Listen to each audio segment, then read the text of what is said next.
હવે છોલા હોય કે ચોળા, સફેદ ચણા હોય કે કાળા ચણા, બધું મજેદાર બનશે. જ્યાં સાબરમતી નદીમાં ફાયર વિભાગે મોક ડ્રીલ યોજી છે. જળયાત્રાને લઈ ફાયરની ટીમે તૈયાર કર્યો છે એક્શન પ્લાન અને નદીમાં ડૂબવાથી લઈ રેસ્ક્યુ કરવા અંગેની પણ મોક ડ્રીલનું આયોજન કરવામાં આવ્યું. જળયાત્રા પહેલા ચકાસણીના ભાગરૂપે આ મોક ડ્રીલ યોજાઈ છે. જળયાત્રામાં કોઈ દુર્ઘટના ન સર્જાય તે માટે ફાયર વિભાગ સજ્જ છે. જળયાત્રા દરમિયાન એમ્બ્યુલન્સ અને ફાયરની ટીમ પણ ખડે પગે રહી અને રથયાત્રા પહેલા આવતીકાલે યોજાશે જળયાત્રા અને આ દરમિયાન એમ્બ્યુલન્સ અને ફાયર વિભાગની ટીમ પણ સતત ખડે પગે રહેવાની છે. સાબરમતી નદીના પવિત્ર જળથી ભગવાનનો અભિષેક કરાય છે. આ દર વર્ષની પરંપરા છે. સાધુ સંતો, રાજકીય નેતાઓ અને ભક્તો પણ આ જળયાત્રામાં જોડાશે. आज 10 जून के दिन Ahmedabad fire and emergency department ने एक मॉक ड्रिल का आयोजन किया गया था.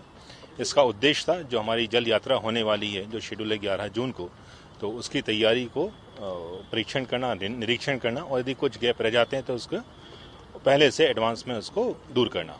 148મી રથયાત્રા પહેલા આપ જે આ દ્રશ્યો જોઈ રહ્યા છો, આ મોક ડ્રીલના દ્રશ્યો છે. ફાયર બ્રિગેડ વિભાગના આ તૈયારી છે એ સિચ્યુએશન માટેની કે જો જળયાત્રા દરમિયાન કે એના સિવાય પણ જો કોઈ વ્યક્તિઓ જે અહીંયા મોટી સંખ્યામાં આવતા હોય છે જળયાત્રાના પૂજન માટે, ત્યારે જો કોઈ દુર્ઘટના બને અને કોઈ વ્યક્તિ અંદર ડૂબતું હોય તો એના માટેની જે મોક ડ્રીલ છે, મોક ડ્રીલમાં કેટલો રિસ્પોન્સ ફાયરની ટીમ, એમ્બ્યુલન્સ સહિતની જે અલગ અલગ વિભાગો જે છે એ કોરેસ્પોન્ડન્સ સાથે કે કોઓર્ડિનેશન સાથે આખી રેસ્ક્યુ પ્રક્રિયા હાથ ધરે છે.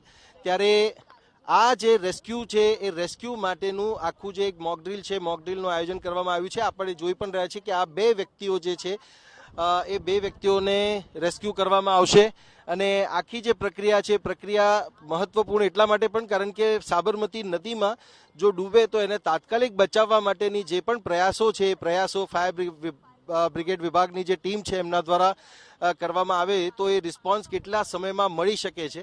કારણ કે અહીંયા પેટ્રોલિંગ પણ છે એ સતત ચાલતું હોય છે અને આખી જે ઘટના છે એ ઘટનામાં આપ જોઈ પણ શકો છો કે ફાયર વિભાગને જ્યારે કોલ મળે છે ત્યારે કેટલા સમયમાં અહીંયા આવશે અને ત્યારબાદ અહીંયા રેસ્ક્યુ થશે અને રેસ્ક્યુ બાદ જે છે એ વ્યક્તિને જો હોસ્પિટલની જરૂર હોય કે સારવારની જરૂર હોય તો એ સારવાર માટે પણ એને તાત્કાલિક મોકલી શકાય. તો આખી જે પ્રક્રિયા છે એ મોક ડ્રીલ અત્યારે હાથ ધરાઈ રહ્યું છે. કેમેરામેન ઇમરાન શેખ સાથે Sachin Patil, TV9 Ahmedabad. MDH kitchen king masala રસોડામાં હોય તો આપણે કાંઈ પણ બનાવી શકીએ છીએ. રીંગણાનો ઓળો, બટેટા ફુલાવર, ભીંડી મસાલા અને બીજું ઘણું બધું.